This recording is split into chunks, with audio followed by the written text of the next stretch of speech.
मेरे एक दोस्त की कहानी आई, इसी की ज़बानी सुनते हैं।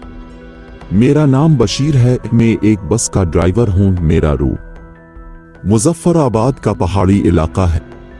चंद माह पहले की बात है कि तावबट से कील आते हुए रास्ते में एक जगह बस की कमानियां टूट गईं, और जिस जगह बस की कमानियां टूटी इस जगह के बारे में मशहूर है कि यहां जिन्नात का बसेरा है। बस को ठीक होने में काफी वक्त दरकार था।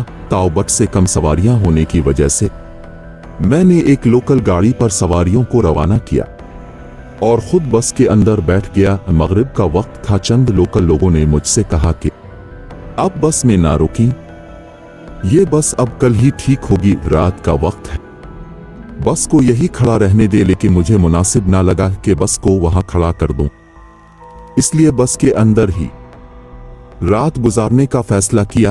रफ्ता रफ्ता अंधेरा बढ़ने लगा और दरियाए नीलम जो दिन के वक्त माँ की लोरी जैसी आवाज में गुनगुना रहा था, रात की तारीकी फैलते ही दहशतनाक आवाज में चिंगाड़ने लगा।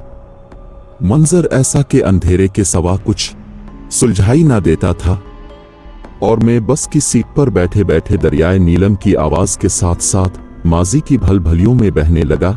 अचानक बस में कुछ हलचल हुई और मेरी छठी हिस्स किसी अनजाने अनदेखे खतरे का पता देने लगी। एक सर्द लहर पूरे जिस्म में दौड़ी और सर्दी के बावजूद मेरा माथा पसीने से टपने लगा। शायद बस में कुछ लोग सवार हुए, लेकिन इतनी रात को इस वीराने में बस पर कौन सवार हुआ है?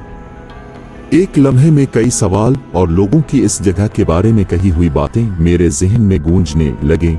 बशीर भाई, इस जगह रात अकेले रुकना ठीक नहीं है, काश के मैं बात सुन लेता। लेकिन अब बहुत देर हो चुकी थी और इन देखी मखलूक बस पर सवार हो चुकी थी। बस में कई लोगों की मौजूदगी मेरे डर को बढ़ाने के लिए काफी थी, लेकिन मोड़ के देखने की हिम्मत न हुई। मुझे ऐसा लगा जैसे मेरे हाथ पांव अब मेरी बजाय इसी मखलूक के काबू में है। लेकिन यह तो शुरुआत थी, लेकिन जो होना था इसकी तवक्को तो शायद मेरे फरिश्तों को भी ना थी। अचानक से मुझे यूं लगा जैसे मुझे खींचकर पीछे लेकर जाने की कोशिश की जा रही है।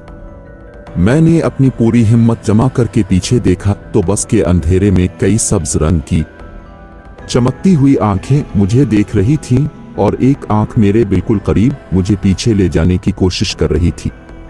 मैं चीखना चाहता था और कुछ पढ़ना चाहता था, लेकिन मुझ में यह करने की हिम्मत न थी।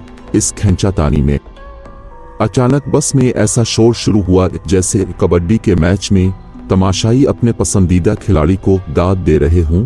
करीब था कि मैं बस का दरवाजा खोलकर छलांग लगा देता कि अचानक एक गरजदार आवाज आई और वो अनदेखी मखलूक गायब हो गई।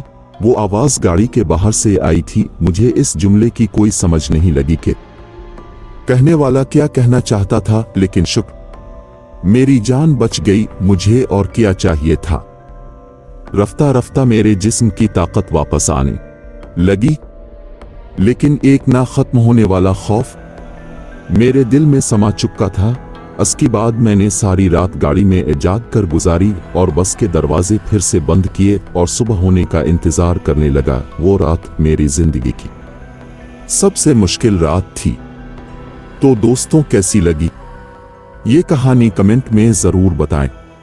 मेरी की गई गलतियों की पेशगी मुइज़्ज़रत और इस्लाह करने वालों के लिए मेरे दिल का दरवाजा खुला है।